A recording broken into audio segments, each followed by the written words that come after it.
Kaloka talaga. Isang nakakagulat na pangyayari ang nabunyag ngayong araw matapos ibulgar ng isang testigo laban kay dating Senate President Tito Soto na siya raw ay binantaan ng kamatayan. Ayon sa ulat, ang nasabing testigo ay may hawak ng mga sensitibong impormasyon na maaring makapagpabago sa direksyon ng kaso laban kay Soto. Sa isang panayam, halatang takot at nanginginig pa ang boses ng testigo habang ikinukwento ang natanggap niyang pagbabanta mula sa hindi pa nakikilalang grupo. Dahil sa pangyayari, agarang umaksyon si Congressman Rodante Marcoleta at nagpahayag ng matinding pagkadismaya. Ayon sa kanya, hindi siya papayag na manaig ang takot at karahasan sa gitna ng paghahanap ng hustisya. Ang ganitong uri ng pananakot ay patunay na may mga taong gustong supilin ang katotohanan. Pahayag ni Marcoleta sa harap ng media. Dagdag pa niya, handa siyang ipagtanggol ang mga testigong naglalakas loob na magsalita laban sa mga makapangyarihang personalidad. Sa ngayon, inilagay na sa protective custody ang testigo habang patuloy ang investigasyon ng mga otoridad upang matukoy kung sino ang nasa likod ng pagbabanta. Samantala, nananawagan si Marcoleta sa publiko na manatiling mapagmatyag at huwag hayaang matabunan ang katotohanan ng takot at impluwensya. Habang umiinit ang isyong ito, marami ang nag-aabang kung ano ang magiging tugon ni Tito Soto sa bagong kontrobersyang ito na muling yumanig sa mundo ng politika.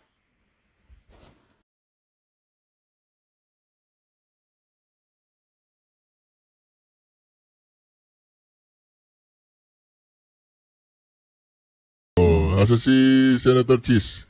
Meron siyang kinamayan doon sa malayo. Hindi ko alam kung sino yun eh. Sumunga. Pag-isum. Oh, sino hindi kumain? Alright. Sino yun? Si Lacson? Hindi. Ang dami ko mamayo. Totoo. Tamba. Babanata ka ni Cheese Escudero dyan. Ito na si Cheese. Oh, yan. Sino yan? Ah, si Antiveros.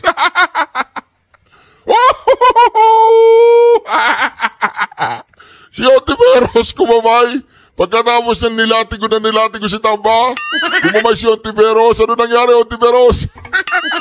Nararamdaman niyo na ba ang pagbagsak ni Tamba Luslos at ni Bongbong Marcos? Balita ko, wala nang laman yung kongreso eh. Wala nang laman yung kongreso. Nagtatago na lahat. Ayun, si Subiri. Di ba? Nako. Ready to resume, President. Session is resumed. Mr. President, I move that the speech of the gentleman from Sorsogon. Mga kareaksyon, yung mga tao bumanat kay Cheese Escudero at nagpatanggal sa kanya bilang sa Senate President, kumamay po lahat, pati itong si Risa Ontivirus. Di ba? Wala na, tinalikuran na si Tamba. Wala na, yan na yung sinasabi ko eh. Ito.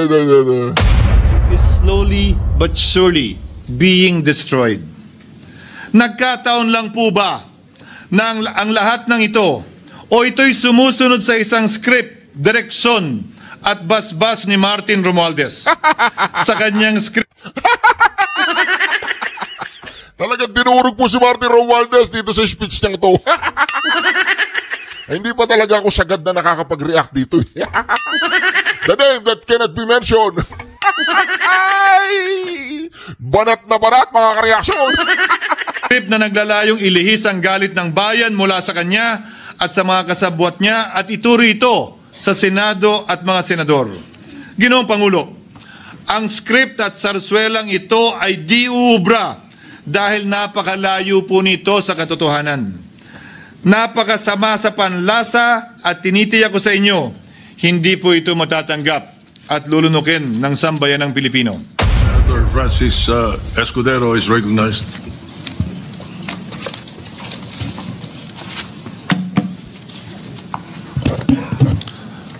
Thank you, Mr. Senate President. Thank you, distinguished Majority Floor Leader. I rise to make a brief manifestation in response to the events of recent days.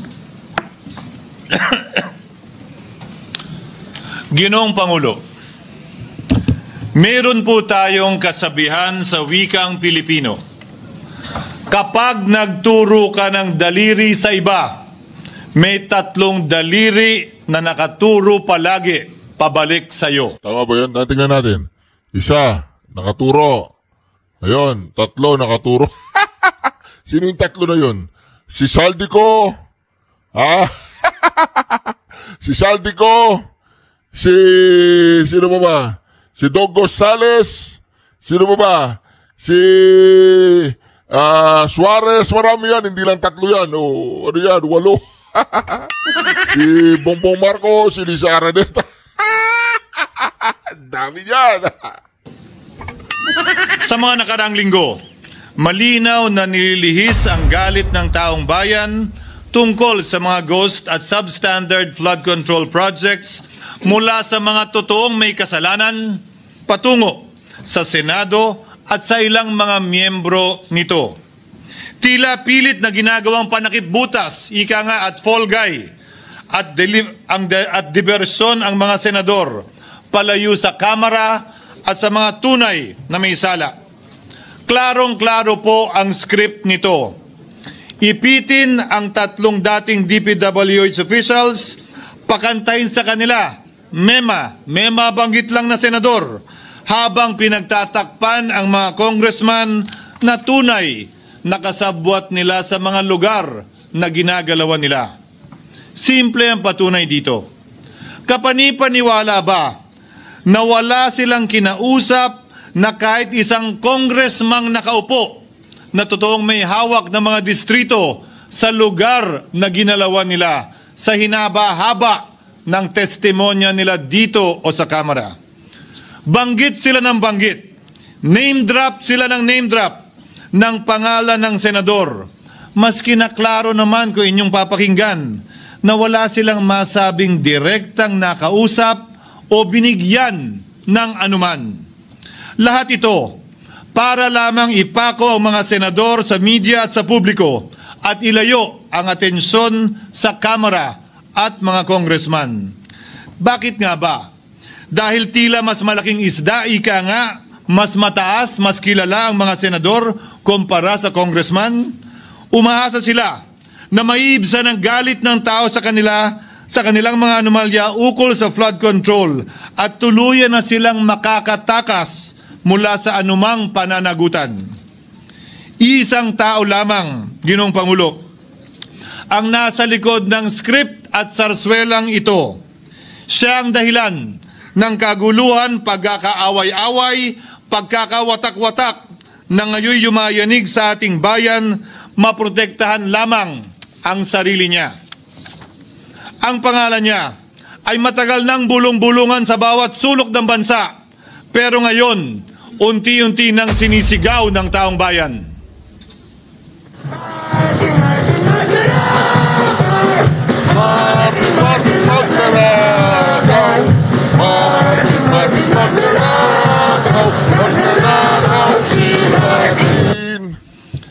Pero Ginoong Pangulo, minamahal kong kasamahan, bakit tila sa Kamara, dito mismo sa Senado at sa ilang media ay hindi pa din nila kayang sambitin ang pangalan niya?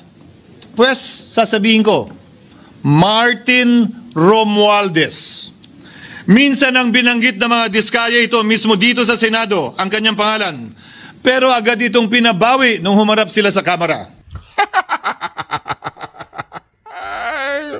Ngayon yung Kamara, wala na daw tao. Nagtatago na lahat ng congressman. Binanggit ni Master Sergeant Gutesa ang kanyang pangalan. Pero ultimo notaryo, natunto nila at pinabawi nila ang pagnotaryo.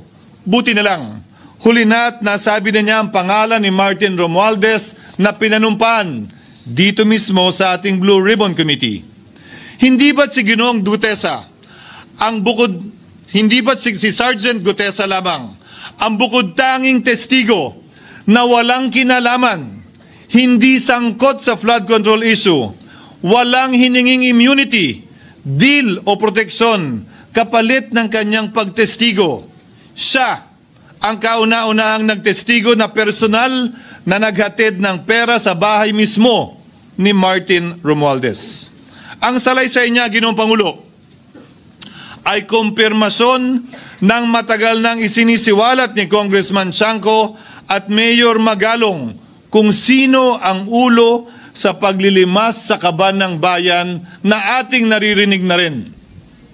13,803,693 with Congressman Saldico as proponent. For the record, ang binabanggit po nating Representative Elizaldico, siya po yung chairman ng House Appropriations Committee. Walang kaduda-duda yan. Ito nga, hirap na hirap silang banggitin pa yung isa sa mga mastermind nila dyan, si Saldico. Hirap na hirap pa silang banggitin. May isa pang mas mataas sa kanya?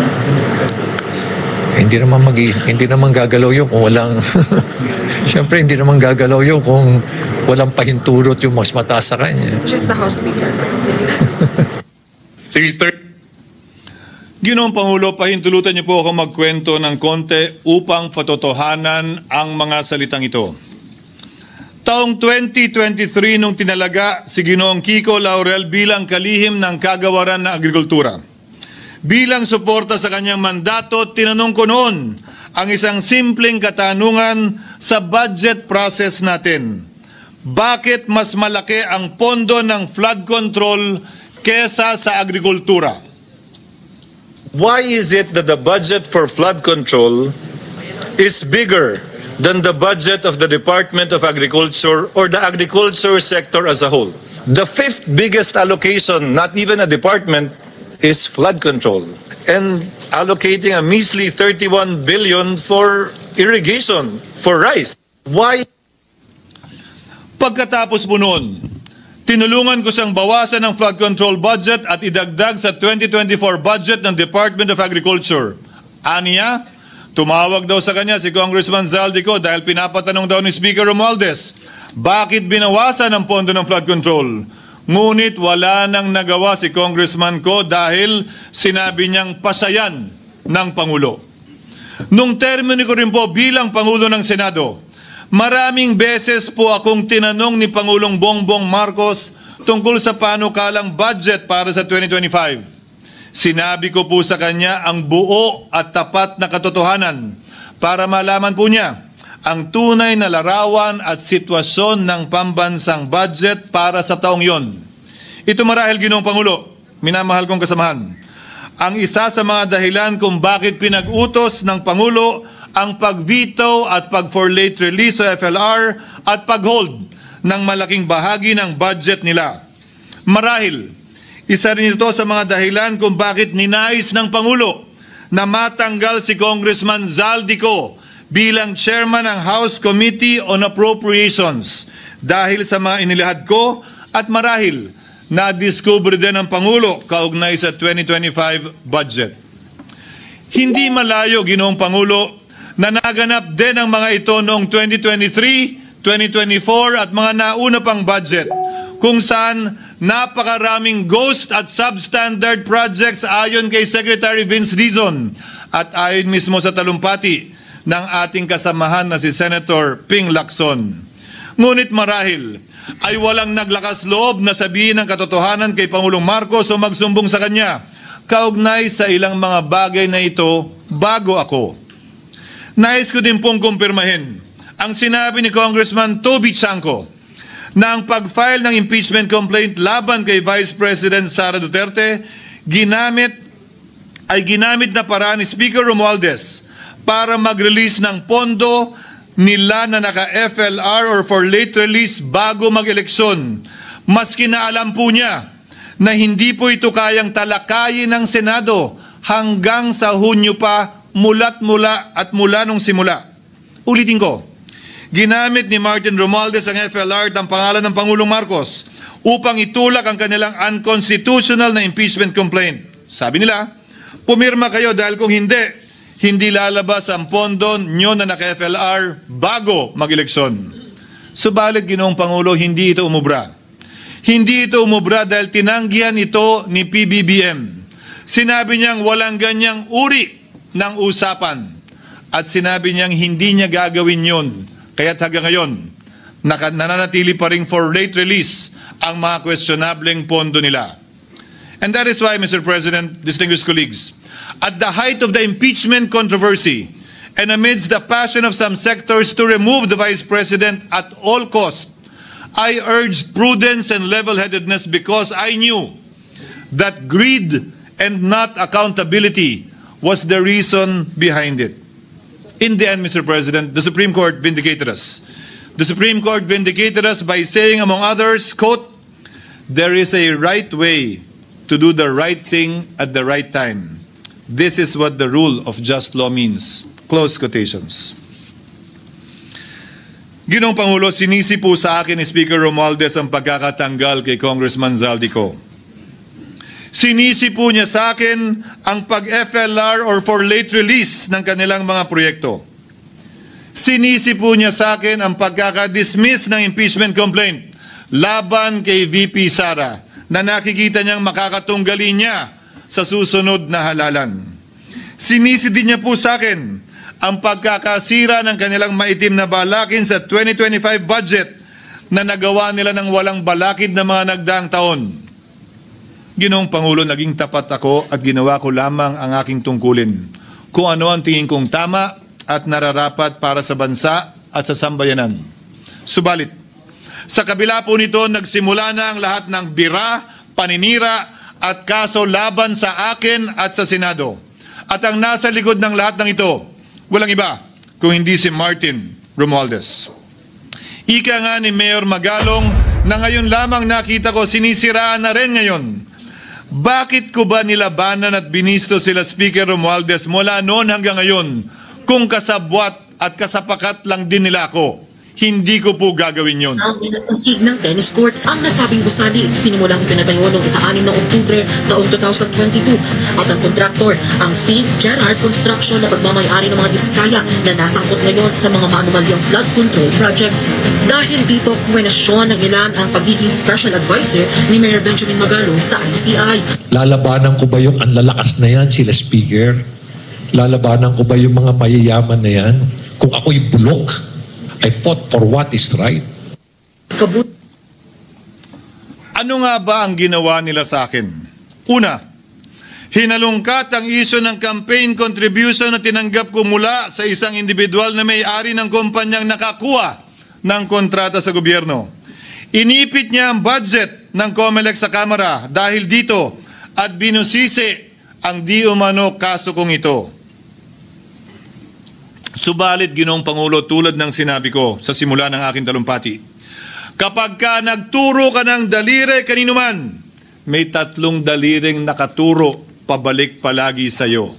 Anong nangyari? Hindi ba't biglang may lumabas na ulat ng PCIJ na ang dami naman palang opisyal, hindi lang senador, mas mataas pa ang tumanggap din ng ganong uri ng kontribusyon noong 2022 elections? Ang tanong ko ay simple.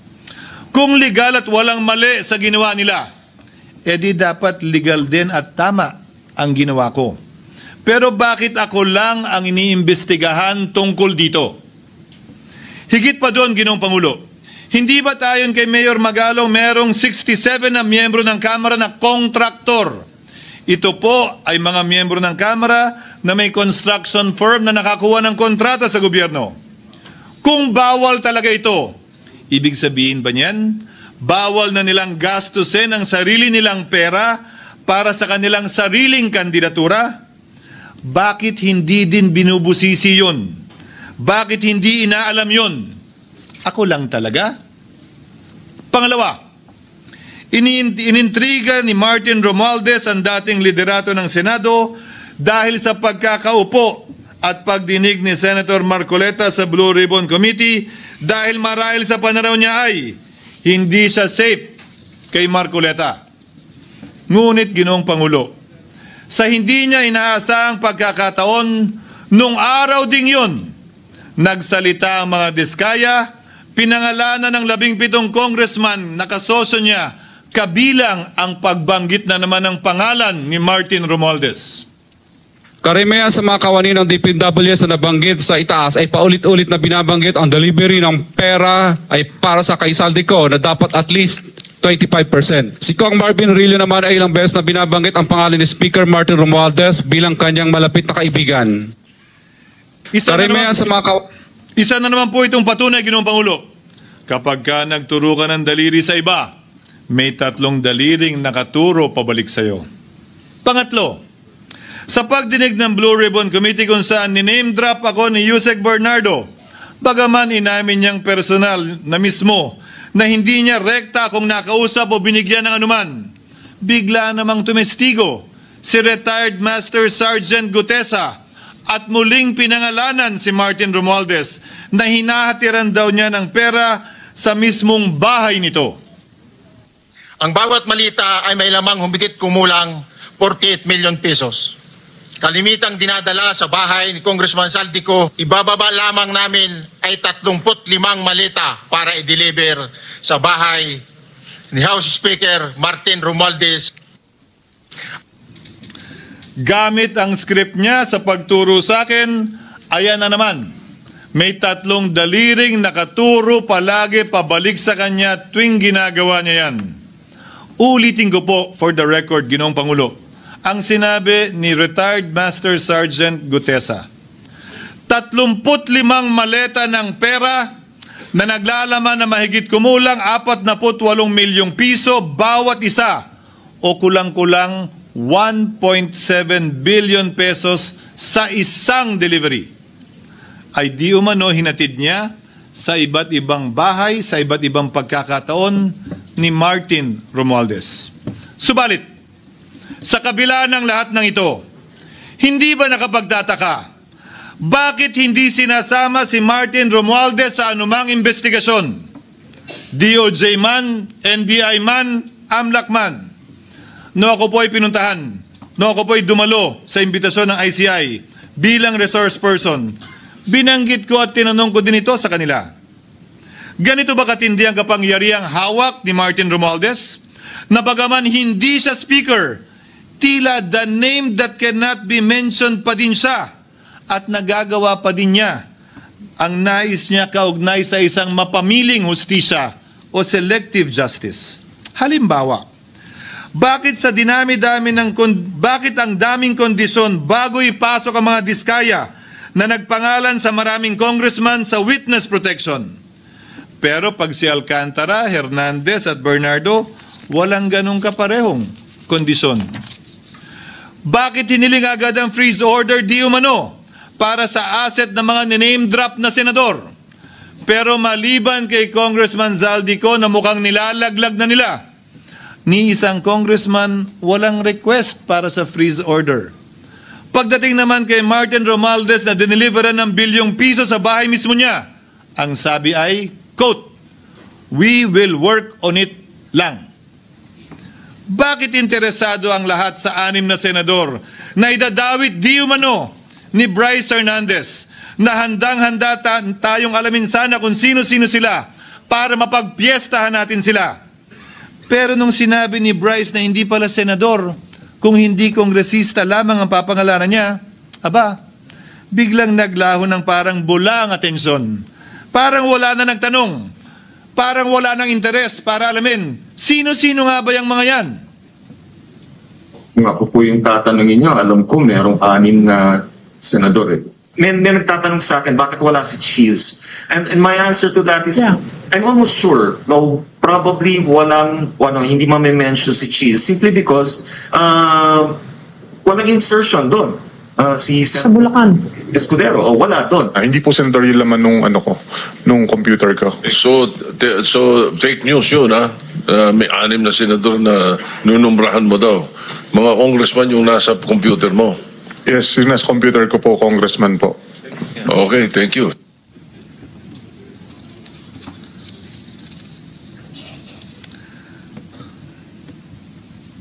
Nagkataon lang ba, Ginoong Pangulo, na ang mga nakaupong senador na dinidiinan sa ngayon ay ang dating Pangulo, dating pro tem, dating punong mayoriya ng Senado, na lahat nagkataon din lang ba na bumoto kontra sa depektibong impeachment ni Vice President Duterte o talagang tinumbok lang kami?